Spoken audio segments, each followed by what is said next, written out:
Well, hello there, everyone. My name is Beyonder, and this is gonna be, I guess, a popular band, or just, Brad, again. Anyway, in real life, I do the farm. That's what I do for a living, and, there's a lot of stuff we do that people really do not know about. So I kind of decided this spring, like during planting season and all that, got myself my old GoPro Hero Plus from, 2014 out. I got a mount for it, all that crap. And I decided I'd just do some recording, kind of document next time, like what I'm doing in the average day, because during those few weeks in the spring, I just kind of disappear, and everyone's like, "Hey, where'd you go?" I'm like, "Oh, I'm in the tractor." So, I'm gonna explain that. Just to be aware, some of it the camera can get a little shaky in places, and audio isn't always great. There's a lot of background noise. I tried my best, but just kind of bear with me. And with that said, enjoy the video. Alright guys, so we're getting ready to movie. It's right about 7 o'clock. We changed the oil on this thing, did some maintenance back there. Now we're ready to roll. We're gonna follow the truck out to the field, so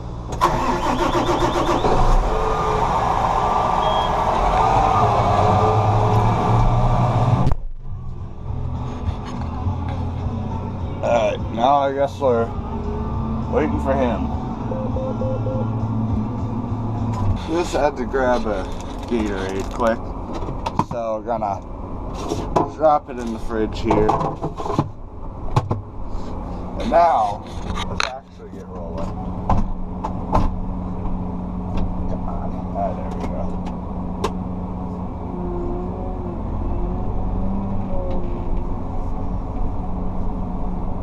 So, we gotta turn on our hazards here and our beacons. We got that flashing. So now we're all good to go. And I guess I'll see you when we get there through editing magic.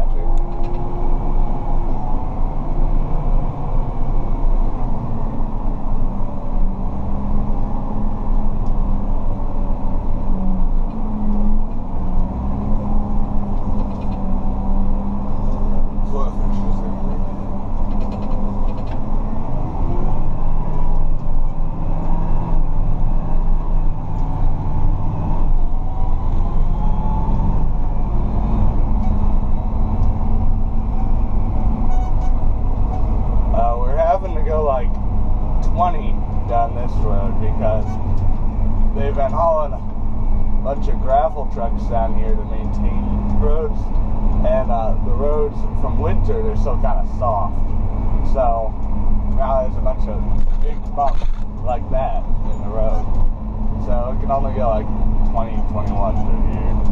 It's annoying, but how it's gonna go. Here's a big one up here right now, so I gotta slow down for that more.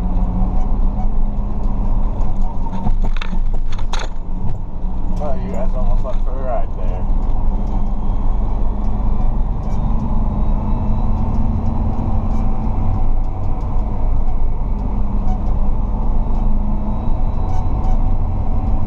So if you're wondering what we did for maintenance this morning, we filled up with DEF, which is diesel exhaust fluids, required now on the newer machines.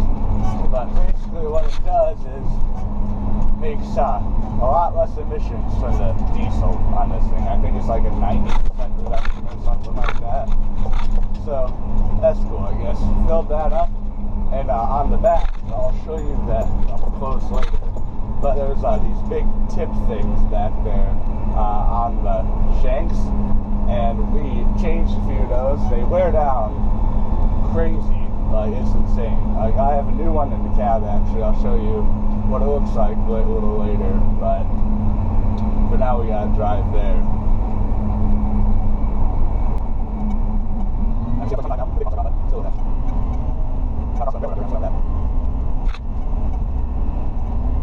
Oh,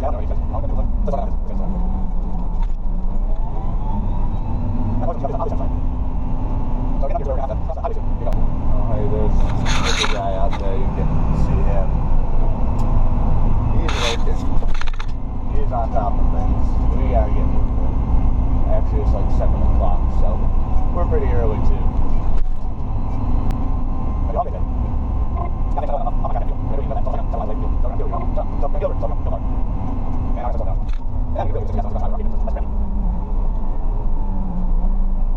So we're gonna wanna come to a stop because it's a stop sign. I'm sure you didn't know that.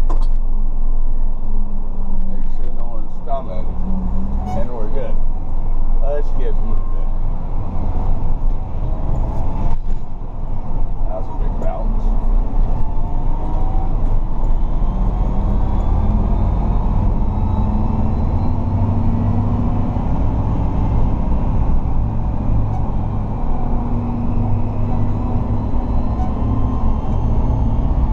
So now we're gonna go our full 31 miles an hour.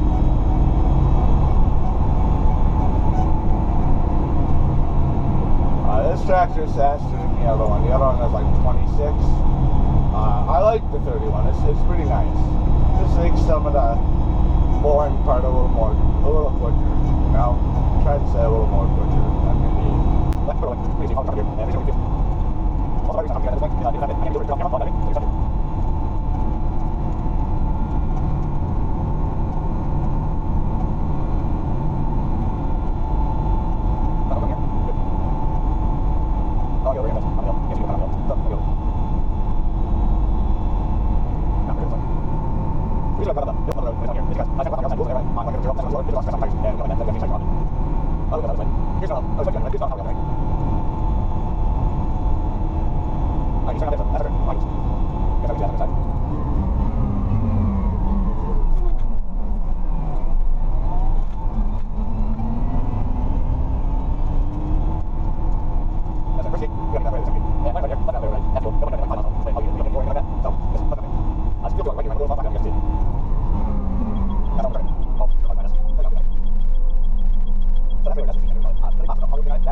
we can squeeze through here. No problem.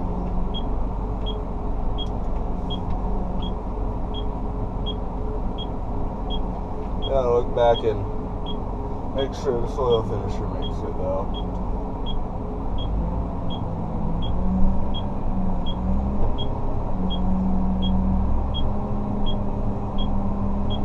Get out so we're not driving over the planter roads here. See, gotta get out ahead of those.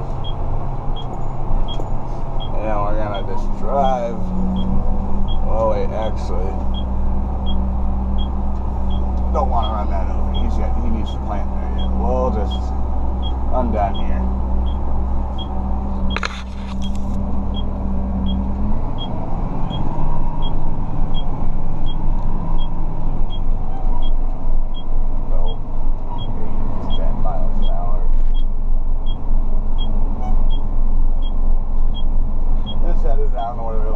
I can turn off my blinker too. Sorry about the noise.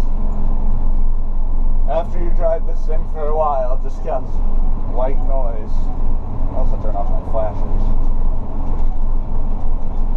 And this is as far as you went with the planter. Back in our own territory.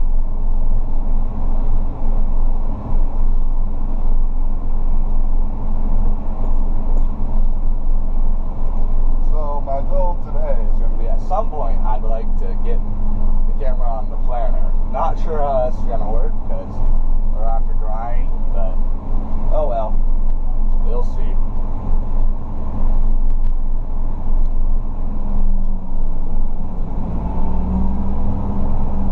So now I guess we'll park here real quick and I'll stop you guys. Alright guys, so now we're out here at the field and we're gonna unfold. So we're gonna take this switch here, we're gonna put her down.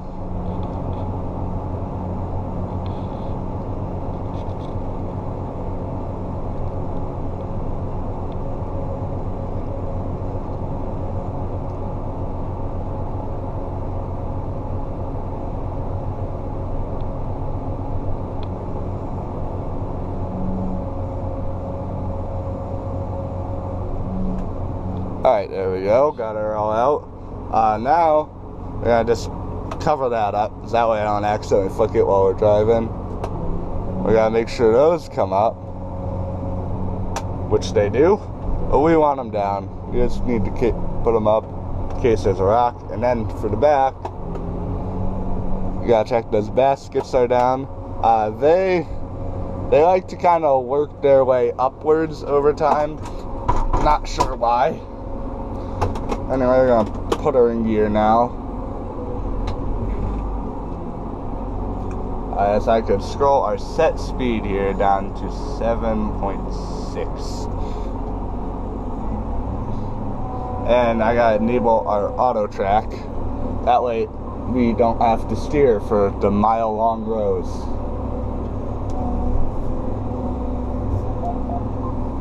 Taking it slow here because I got one hand on the camera, so don't harass me. And as you can see, auto steer's kicking in, and we're headed out. See that? We're getting work done. So yeah, we're just gonna run down the field like this now for the next, I'm gonna check my watch, like 14 hours probably. It's okay, there's events along the way. I promise we don't just sit here all day and do nothing. I'm gonna update you guys kind of as that happens. But yeah, here we are, rolling along. You gotta watch for rocks along here.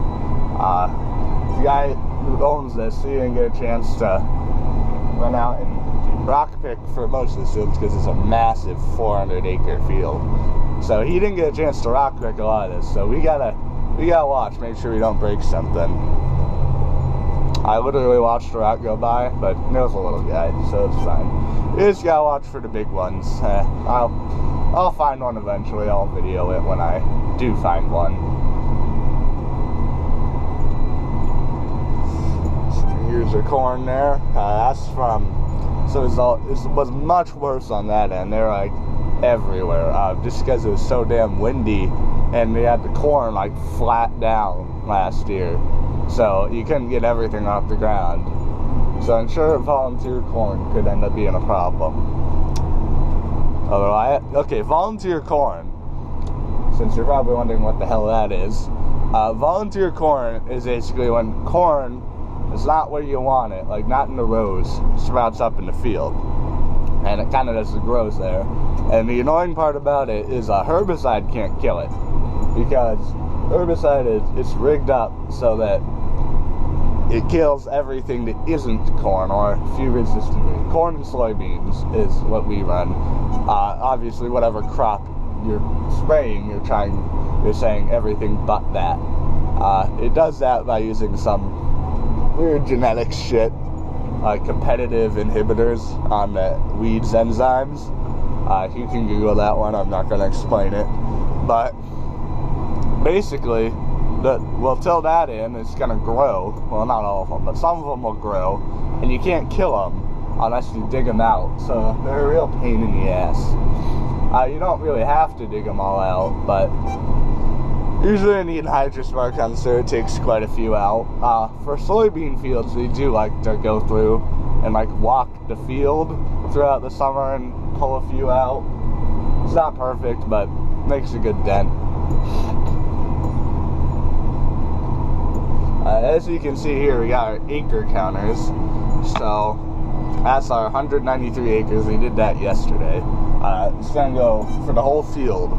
I'm not sure what that is. I forget what the 70-10 is. I think it might be like lifetime acres. I mean, let's see. We got this in 2019, so like 2,400, 4,800, 6,200.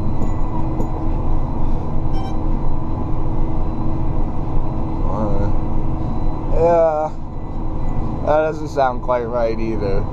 I don't know, I'm not sure. But yeah, I guess I'll just come back to you guys when I do something a little more interesting. Oh, well, I'm an idiot. I almost forgot to tell you. about the most important thing to do in the morning. So I'm gonna go menu. So audio here. Go over to the Bluetooth. I said the Bluetooth. Come on. It's a little slow. And reopen that. You're confused. Unmute it. There we go. I had the radio muted because I was playing some dumb pop song. Now I'm going to go into settings on my phone. Open up Bluetooth. I hit connect to 8370R. And oh, it connected. I don't have to put in the code. It remembers. Ironically enough, I'm going to cover my name there, but I got Combine 8370R on my phone. You know, that's my watch down there. It's not the brightest. Yesterday I thought I did 93 flights of stairs going up and down the hills here. Oh, there's Grandpa out there on the opposite end of the field. Doesn't look like he's too far away, but he's about, let's see, about dang near 200 acres behind us. But yeah, anyway, back to music. And open up YouTube Music, courtesy of Brad. And now I can listen to Stone Temple Pilots.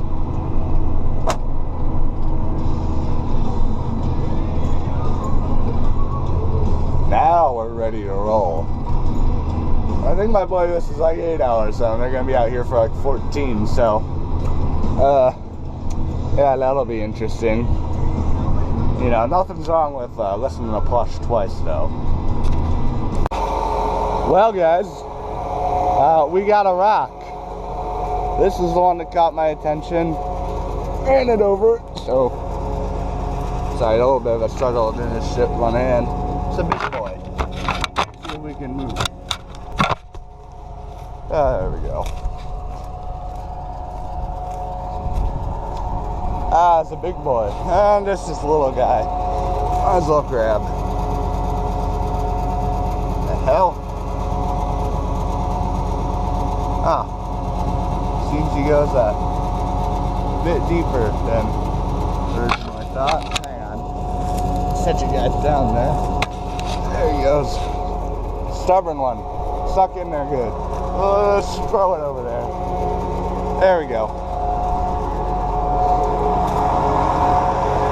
Yeah, those are some good sized rocks. So I suppose I better keep working now. Well, shut up. Got a really big rock there. If it goes too deep, I'm not going to be able to move it. Let's see. Oh, shit. That's a big one. I'm going to sit you guys down. You can chill there.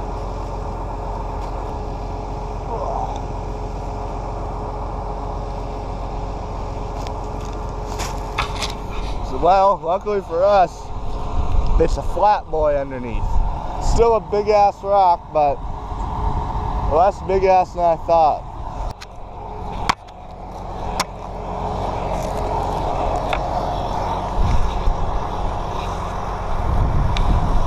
You might have not seen that at all, but that rock bounced. It's a heavy one. So I'll get back in. To our novel steed here. Yeah, I know I'm out of the seat. Thanks for reminding me. Put our steering wheel down and put it in gear. And we're moving. Put on auto track too. Watch for more rocks. They like to come in clusters. This sandy shit down here. There's a lot of them. Not too many on that end though, so that's good. Guess we're just gonna keep on rolling now. Well guys, we've gotten far enough that we gotta do the outside edge of this waterway here. So I guess we should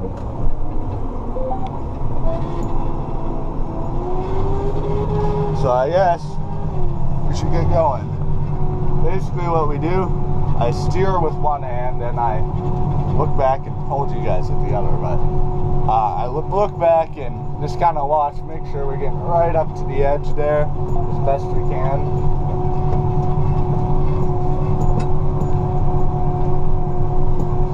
So what these waterways are, they're basically areas where a lot of water flows when it rains, and we plant them in with like grass or hay or rye or something, some kind of grassy type material to prevent erosion there.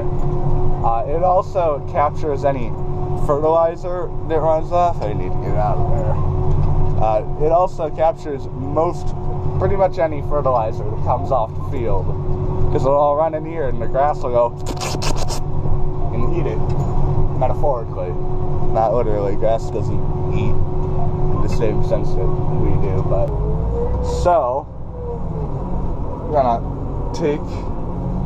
get right up to the end here.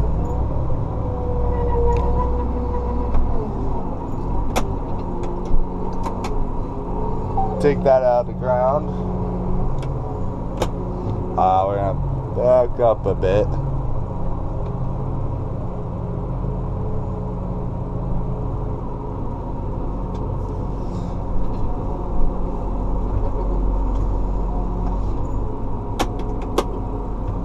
And we're gonna wanna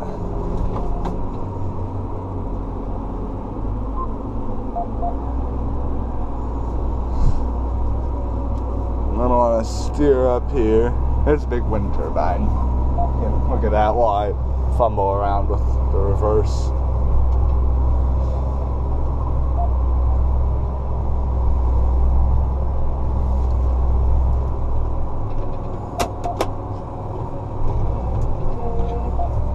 So we're gonna, they run the opposite way that you steer. So you gotta, if you've ever backed up with a trailer before, you know how it goes.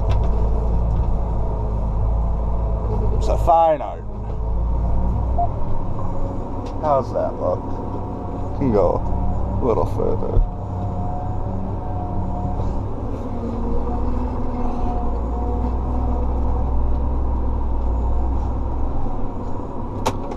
Shift forward. And I guess I'll put it down. And we gotta get along this fence line now, so we go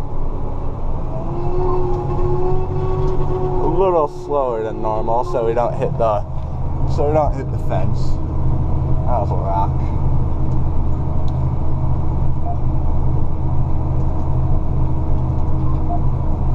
And try to get right up to the fence, so we don't want to hit the fence, because then that barbed wire will get all tangled up in the baskets on the back, and that's the real mess. Trust me, you don't want that to happen. You could spend like an hour just unraveling all this shit.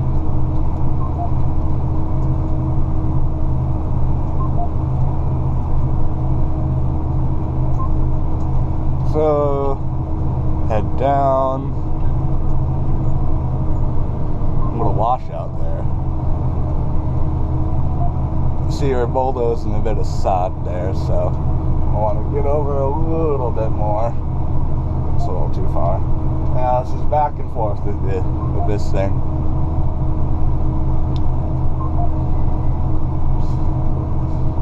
It's basically a game of how close can you get to the fence without breaking anything. And that is too close. Too close. There we are.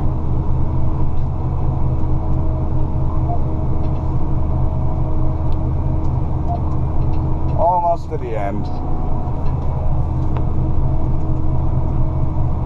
This is the only time as a farmer that you will need to look left. The rest of the time it's always to the right, because that's the way the seat swivels. And also, it's just the farmer thing. You always look to your right. You can't. You know, you go to the chiropractor and they're like, why can't you turn your neck left? And it's because you farm. And they're like, oh, okay, you farm. Makes sense.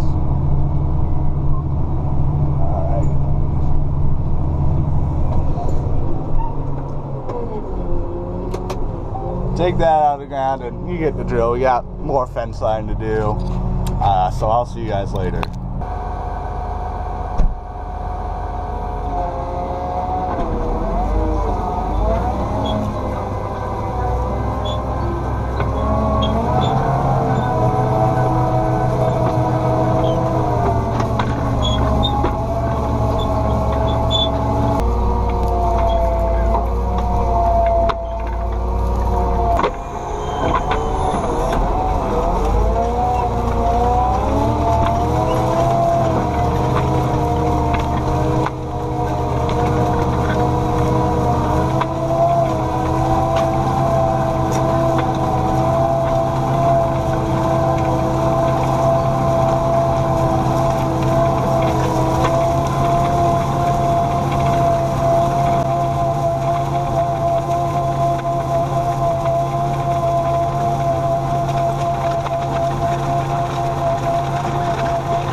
Well, what the heck is it doing?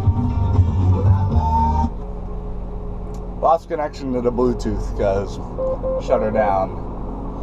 Except dirt's on the screen. I wait for it to heat up a bit, and guess we'll get moving. Have myself a sandwich, got a little goodie bag. I got to close up. Ha! There we go. Master of engineering. Alright, let's get moving. No update now.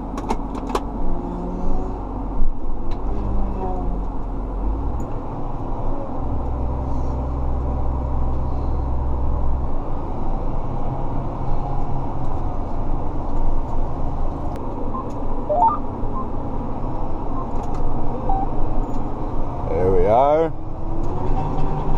And that's an annoying sound. And we're moving.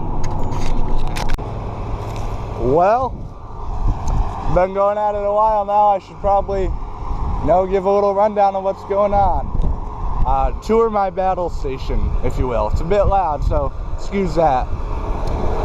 Here we got the men's bathroom. That's the women's bathroom. Got some weights on here. Hold it down. Front dual. We got duals all around. Rear tire weights there. And if we head back to the business end here, see here what we got. We got all of our hydraulic hoses. These run the hydraulic oil through the machine to control those various cylinders. See them because they're shiny. And now let's walk through the process of how this bad boy works.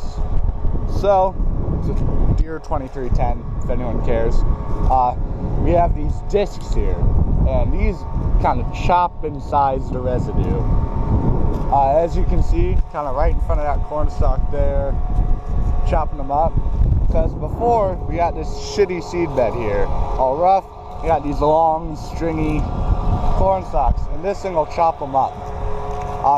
These are also like kind of concave here and angled, so that lets it like kind of throw it around. So it kind of looks like this. It left in the ground. It's kind of frozen in time. Then we have these. Some people call them shanks. Some call them sweets. I don't know. It really depends on your taste. But those guys are doing most of the work. They're kind of swimming through the dirt, roughing it up a bit. We have the wheels here. Now these are special. These are the tandems here. And the reason there's two is because they kind of pivot like this so that it always stays as level as possible.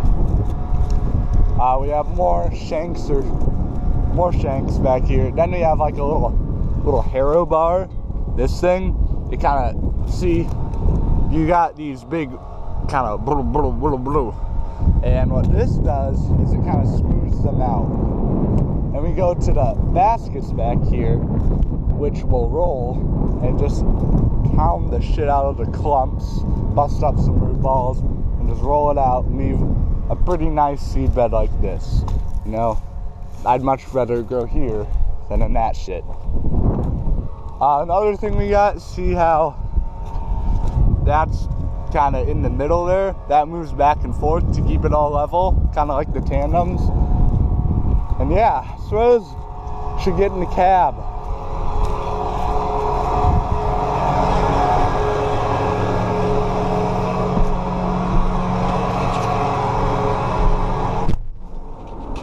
Alright, so gonna hit that lever, get the wheel down, and that's the clutch there, pushing the clutch, going to forward.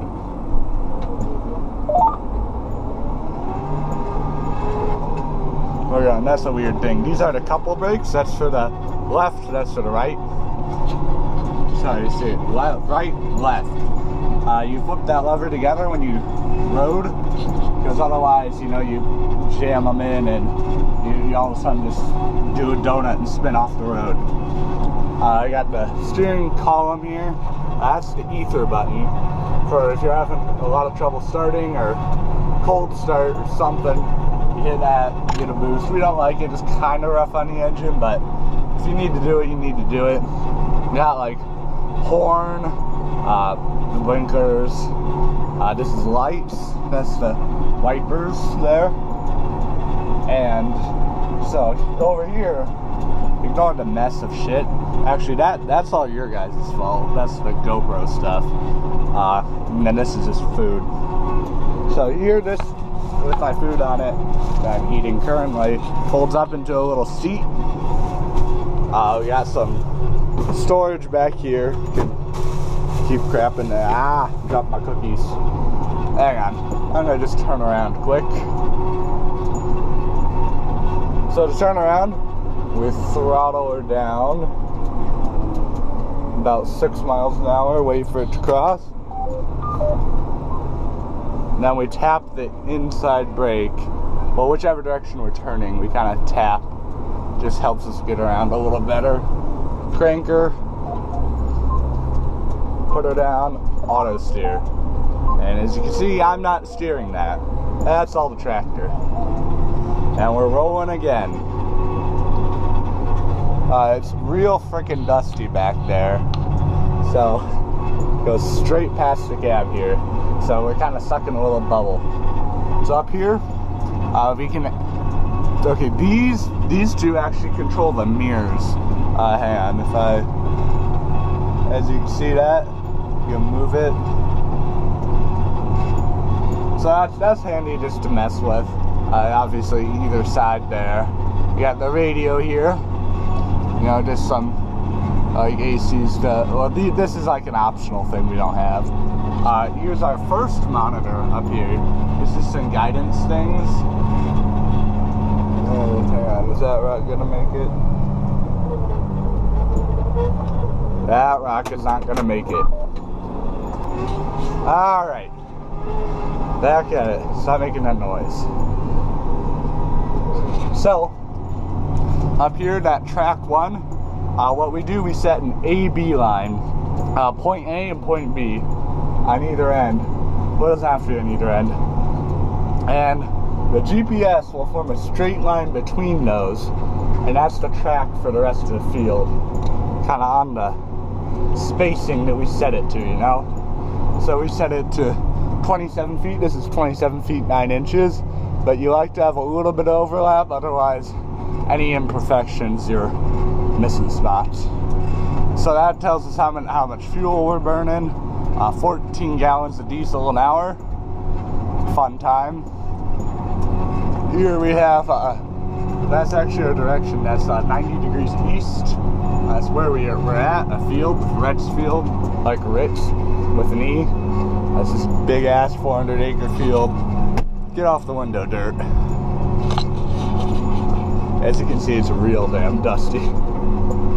So, the chair, well, we have a few little just seat adjustment things there. The chair actually swivels to the right here, so that way we can look back without hurting our neck. First rule of being a farmer, you don't need to look left. You need to look right. Always to the right. And if you look far enough right, you can find yourself looking left. You know, that way you can see everything. Just kind of the way it goes. So here's our main monitor here, built onto the arm. You know, client, farm, field, you know, set all that stuff.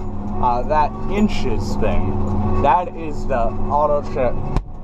Can't see anything. That is the auto track. Basically, how far off of our line we are. So 0, we're perfect. And the satellite's way up in the sky there. Can't see them. I don't know why I showed you that, but the satellites are able to pretty much perfectly triangulate and give us within that within 1 inch thing. I realize this might be hard to see. Hang on. I'm gonna get up here and turn around quick, and then we'll probably be able to see better, and there won't be all that shit on the window. Good lord, some mess.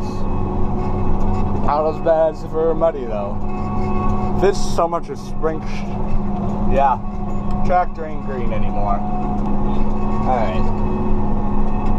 Sorry about that noise. It's some weird thing. We need to work it out at some point. Just haven't gotten a chance.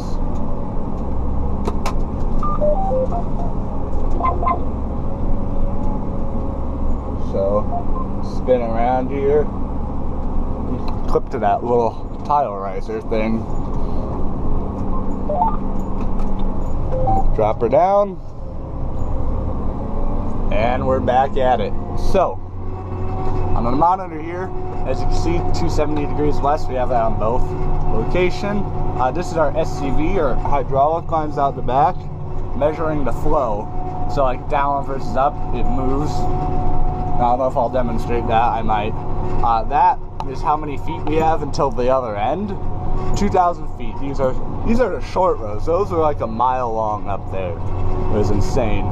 It's how many acres we've done in this field, 384. And I'm not exactly sure what that one is. I think it might be like lifetime. It sounds a little low for lifetime on this tractor, but I don't know. Got time, you know, the satellite showing us has satellite connection, that stuff.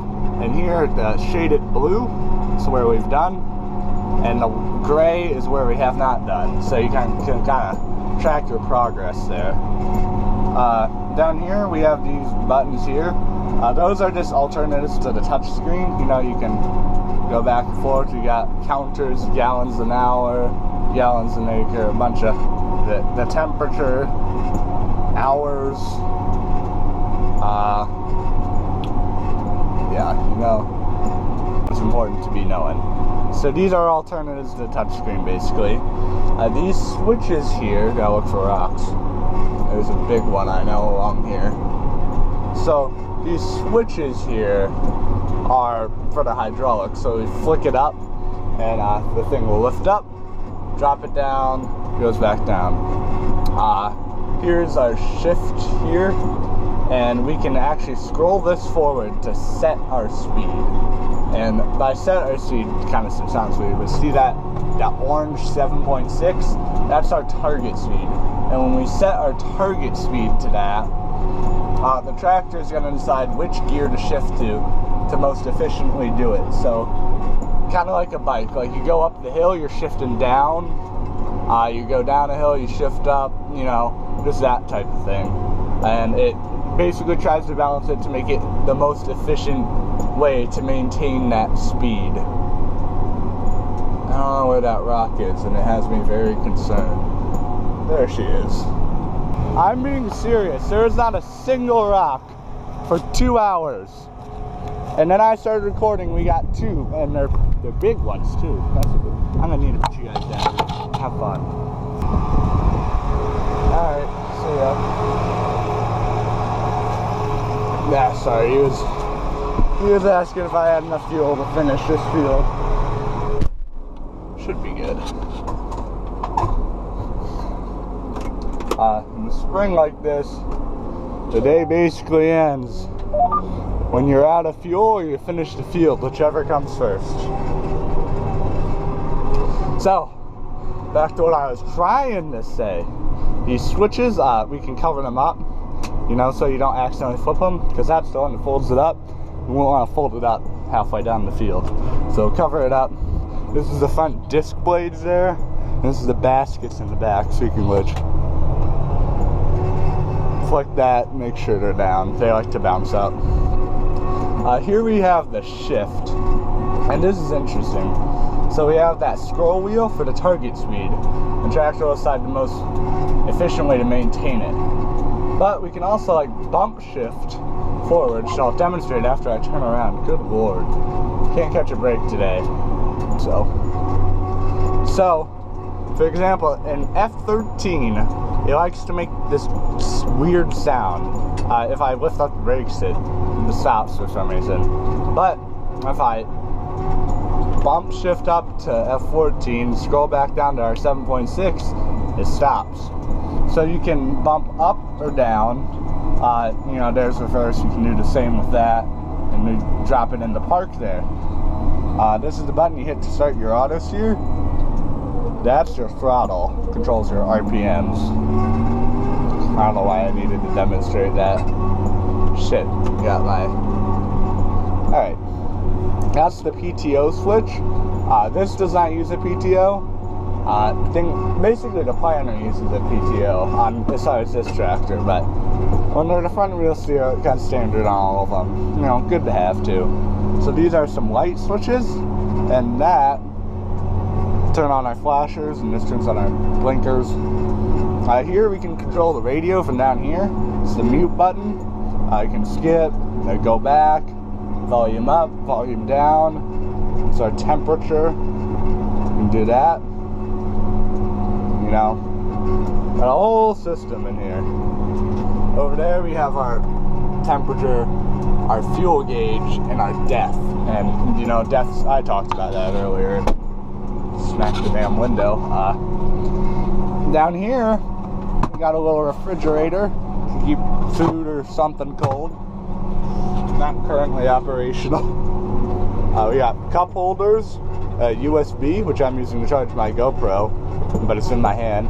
Got electrical tape because no farmer leaves the house without it. Old thing, water.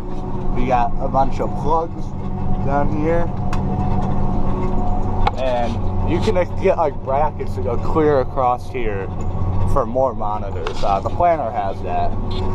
So yeah, got hell of a system out here.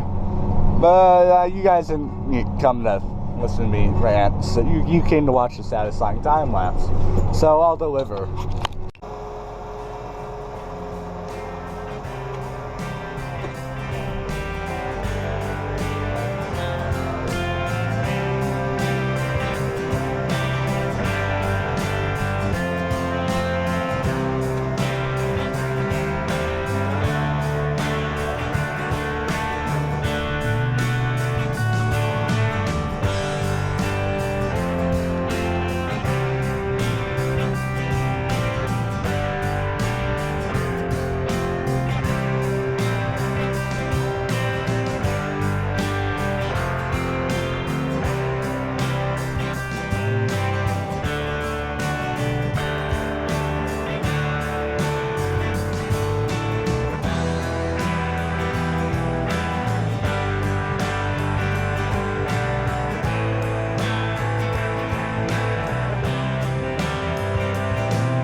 Well guys, we got pretty sunset and my handprint from smacking the dirt off the window. Have to wash that off. But we're done for today. As you can see, we're low on fuel, so we gotta get our asses home. Grandpa's also low on fuel, so he's gonna make his way up here. he's got corn planted here, so we gotta put that up. We're gonna meet him at the gate there and get all this stuff home.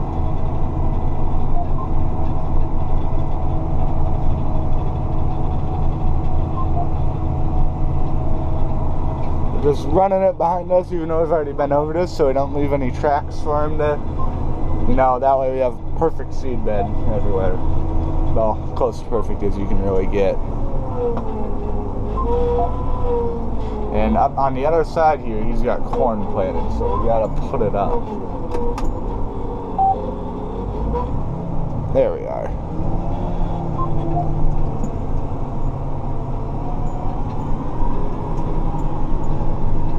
Now that way we aren't destroying any seed.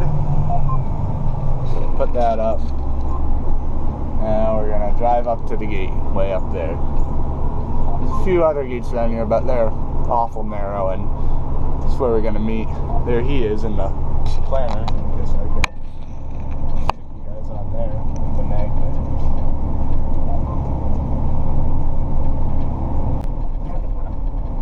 That's a good shot right there.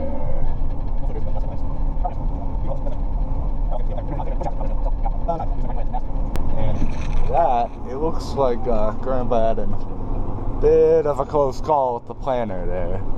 So we're gonna not go there. That was a big bump.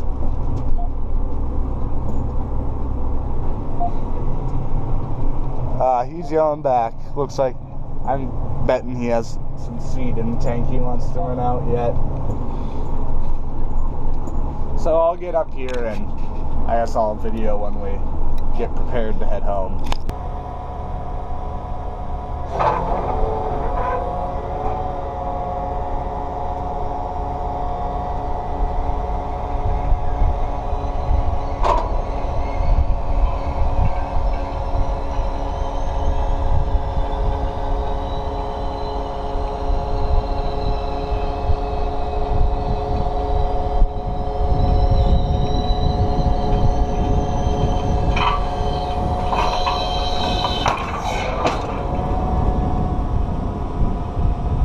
Well, since Grandpa's dragging away out there, thought I'd take the opportunity to walk over and explain the seed tender, because I likely won't get that opportunity again.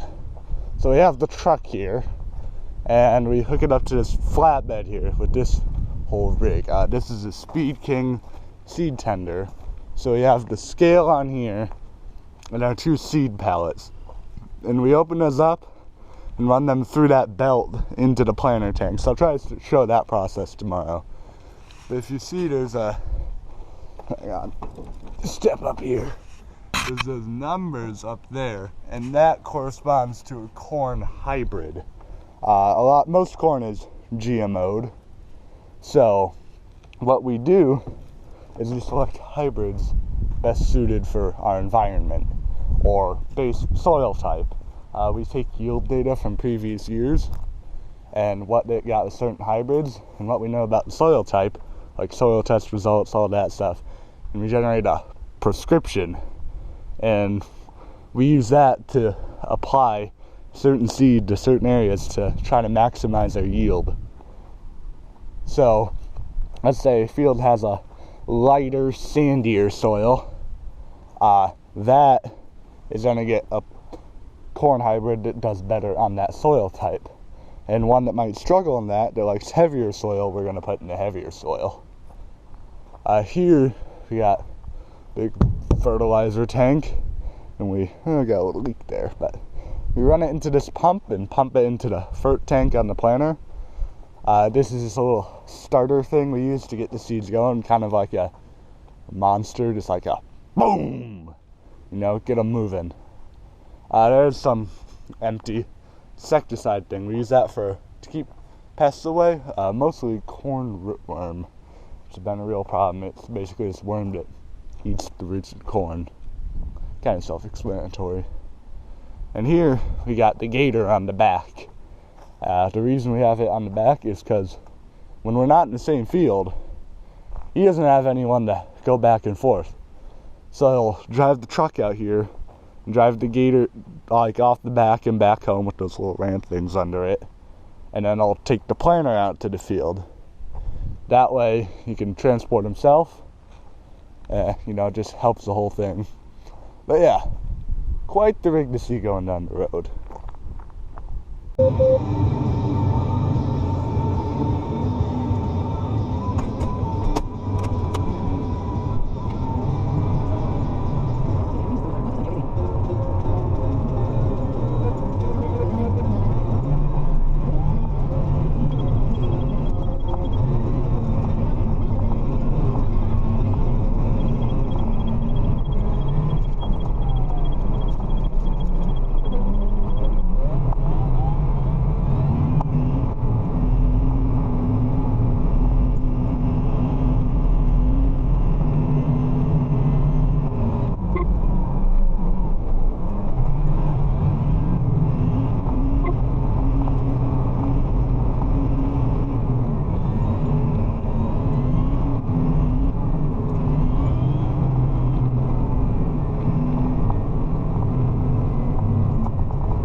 So if we head to this picture of the cab I got here, we can look at the very complicated monitor system we got in the planner here. So starting on the top left, we have most of the standard tractor stuff: hydraulics, auto steer, and maps. Next to the right, on the iPad there, we have our population map. And population is the measure of how many seeds we're putting in a specific area of the field. For example, heavy black soil like this has enough nutrients to support a lot of plants before they start competing with each other. However, in sandy soil like this, there isn't as many resources available, so the plants are going to crowd each other much sooner, and as a result, we would lose yield. So, we plant less plants in areas with worse soil, and more where it's a nicer soil. We base this on yield data from previous years, like the hybrid seed, and how close we are to the target population is represented by that green on the iPad there. It's kind of the coverage. So basically, we're trying to allow each plant to reach its maximum yield potential within the soil that it's going to be stuck in, because not all soil is the same. Down and to the left of the iPad, we have this setup with these weird bars showing us our singulation. So in the actual Brony unit, the individual seeds are separated by a spinning disc with little kind of punch outs in it, so they can be dropped at our target population. The problem is, nothing is perfect. Occasionally, two seeds get dropped in together, seed size varies, or they get skipped altogether. So each black bar represents one of our rows, and if the bar is above the middle line, they're being planted doubles. And if it's below, a skip has happened. So the closer to the middle they are, the closer to being perfectly singulated it is. There's like a sensor in there, it counts like individual seeds, so we can verify this. The green indicators below just show that we're planting. If we're in a field without a perfect angle, each row will individually turn off when it overlaps with something that has already been planted. Or let's say you're going through a waterway, it'll turn off as you enter the waterway, so you're not planting through it. And we're not wasting seed, we're not getting weird rows, we don't have anything where we don't want it. So, if we head to the right of the iPad, we have our insecticide controls. And this is used to toggle the insecticide for the rootworms I talked about earlier. All the rates and stuff are controlled from this little box. It's an aftermarket add-on thing, so it doesn't come integrated into the planter. On the far right, we have the hydraulic box. Ugh, I had a stroke. For the planter. And the planter is kind of special, has a lot of hydraulics, so we need the extra switches, so like the row markers and stuff, which I'll show you right in a second here. So now I'm going to talk about the mechanical side of the planter. So we start with the row unit, which has these two serrated discs on it called row cleaners, and they push debris on the ground out of the way, whether it be rocks, plant debris from last year, and it just allows the rest of the planter to do its job a lot better. Next we have the openers, which is a blade that cuts a small trench in the ground to put the seed in. Its depth is controlled by the gauge wheels, which are the thick black ones, to hold the row unit at the correct depth. That's what they do. So that we can have a consistent seed depth all the way across the field. We can adjust them by moving them up to plant deeper, or moving them down to plant shallower. After those, we have to plant the actual seed. And it's this little brush thing that throws the seeds down there after they've gone through singulation and all that. And they come from the tank in the top corner there. They get vacuumed through those tubes, thrown into the row unit, they go through the disc, get singulated, and thrown in our desired population. After that, we have these two discs that put our starter fertilizer in. And those are aftermarket, they're from Yetter if you care. And it just allows us to incorporate our fertilizer instead of throwing it on top so the roots can get it as quickly as possible. So the thing that's going up on the side there is the row marker. And those were standard before GPS became a thing. And what they are is half the length of the planter, and it cuts a little line across the field. So when you turn around to your next row, you just line the middle of the hood of the tractor up with the line, and it helps you plant straight row without auto track. We don't use auto track on the ends really, just because it can get a little sketchy with having the fence there, and it's just preferable not to be so reliant on it. So we use the row markers to help stay as straight as possible. And from here, I'm going to just let you enjoy the ride, natural planting.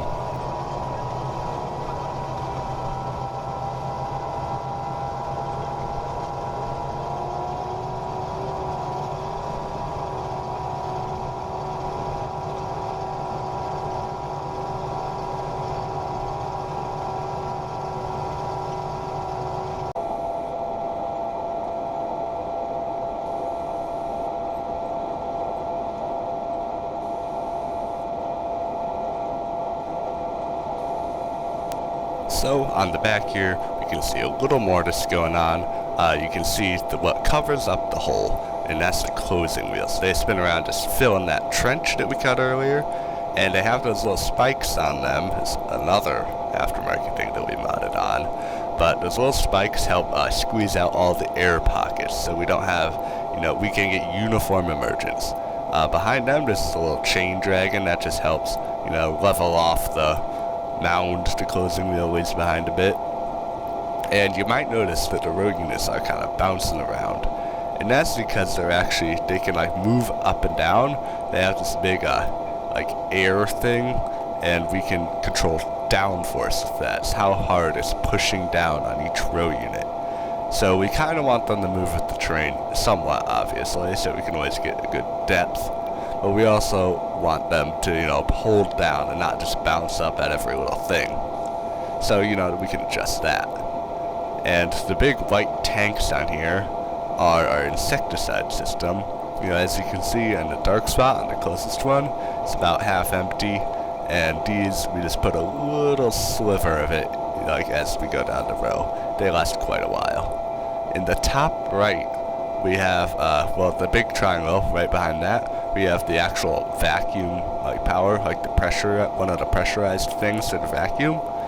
So yeah, I guess that's cool. Just powers the whole thing, throws the seed through the tubes, all that stuff. And yeah, I guess I'll leave you alone again.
We're on the last little sliver of the massive 450 acre field.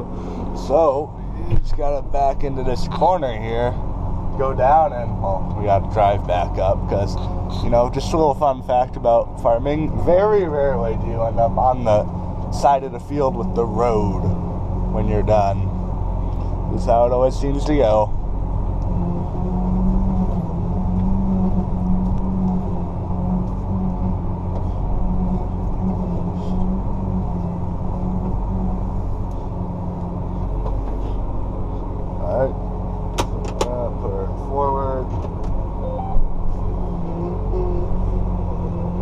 Doesn't need to be quite perfect. We already got that pretty good. There's some auto steer in action. Actually, I'll kind of demonstrate just how powerful auto steer is. So we're drifting over here, going down the center. If I hit the auto, not lifting a finger, and it knows what it's doing. Most of the time. Sometimes, like earlier, about an hour or two ago, it decided that we needed to go 45 degrees like across the field instead of like perpendicular to the road. So sometimes it's a little stupid. But yeah, we just gotta cook our way down here, and I'll hop up and ride in the planer round or two and get some footage. And hang on, see that dust way out there? I think that's the guy who owns the field with his sprayer coming in and putting pre-emergent down. That's cool. Got 3 machines in the field. Got me, Grandpa's in the planter there. They got that guy up there. Fun how that works out. Not quite as hectic as the fall where you got everyone running all over the place, but fun. Alright, I guess I'll update you when I'm done. Well, I was going to record the end of the 450-acre field with my 29 cumulative hours spent in it, but then my GoPro ran out of memory. So I guess you're stuck here in the editing room with me. Anyway, if you made it this far, thank you for watching. This video got just a bit out of hand. It's like over an hour long. So yeah, thanks. Unless you skipped to the end, in which case, you know what you did. But yeah, I had a fun time making this video. I hope you learned something from it, or at least just enjoyed my shots of screwing around with a GoPro and a big-ass magnet attached to it. So I'm hoping to document some of the other things we do, like anhydrous spraying later this summer. And if you enjoyed, look forward to that, because that's going to be coming.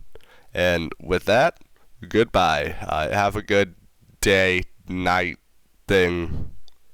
God, I need to work on my outros.